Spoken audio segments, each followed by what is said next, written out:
I'm really irritated about something and I want to discuss it. It is condescending language. When we talk about chronic pain and chronic fatigue, we get some really condescending language, and we get, I feel like, this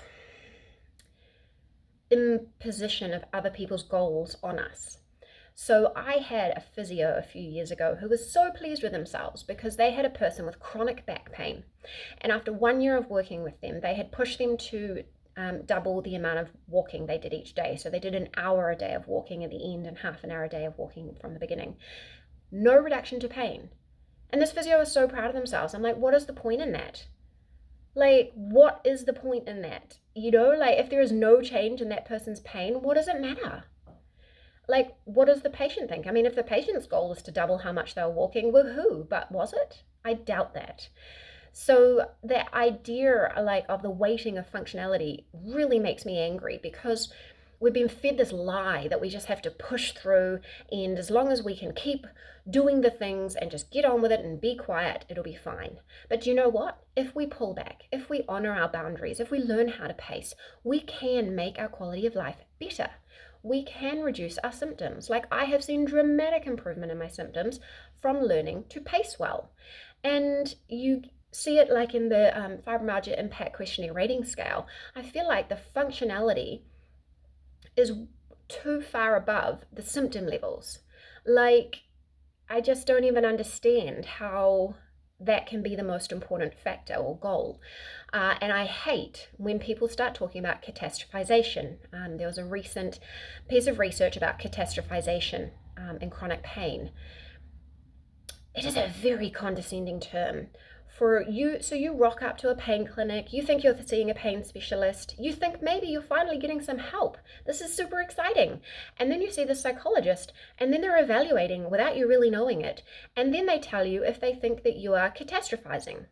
Now, I scored low on the catastrophizing scale, thanks.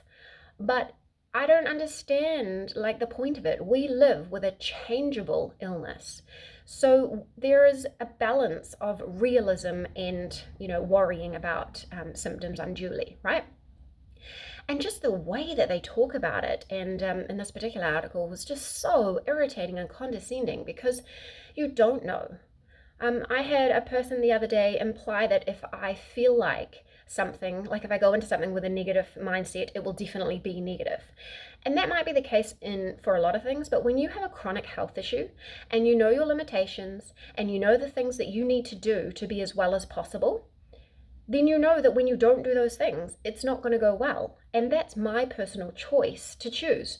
Like, they don't get to choose. It has absolutely nothing to do with you. Like, if I choose to stop doing the things that help me, I pay for it. I suffer. And there's no doubt that the very high levels of depression, anxiety, and suicide amongst people with chronic pain and fatigue is because of idiots who think that they get to have any say or any opinion on these things, because I find it actually really difficult when I go backwards, because I have experienced very bad and I've experienced better. And when you get into a place where you're not sure you're getting back to baseline, or it's very high and you get that uncertainty, right? That is hard. That's a hard place to be.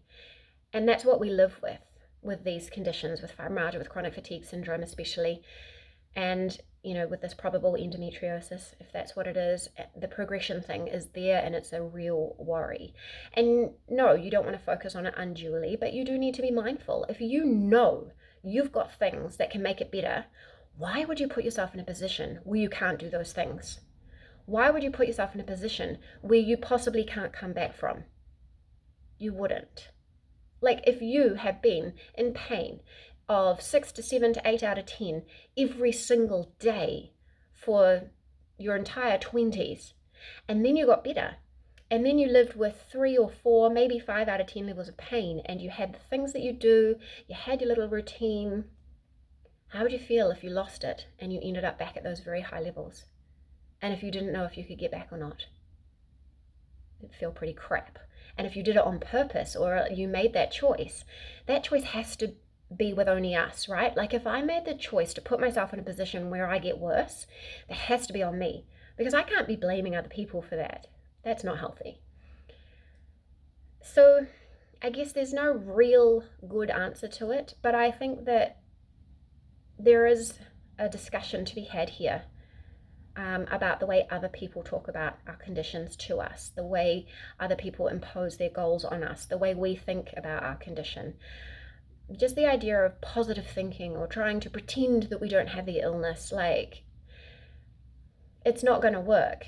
But when you work with your body and you give it the self-care routines that you need, when you learn to slow down and pace and take the medicines you need to take and do your gentle exercise and de-stress, all those things can make a difference, and they have made a massive difference for me, and that's why I share all of this. But it does get really tricky to protect those boundaries, and it does get really frustrating when you hear other people saying things that could put other people off on making progress on their wellness journey. I've even heard people with fibromyalgia put other people off, just saying, oh, well, I just get on with it, so everybody else should. You don't have to.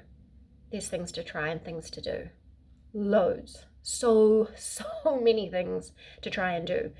You don't need to sacrifice your symptom levels and your quality of life for functionality, and you definitely don't need to do it for other people's ideas or goals. Let me know, does this resonate with you? Have you had an experience like that, or have you mostly had more supportive people around you?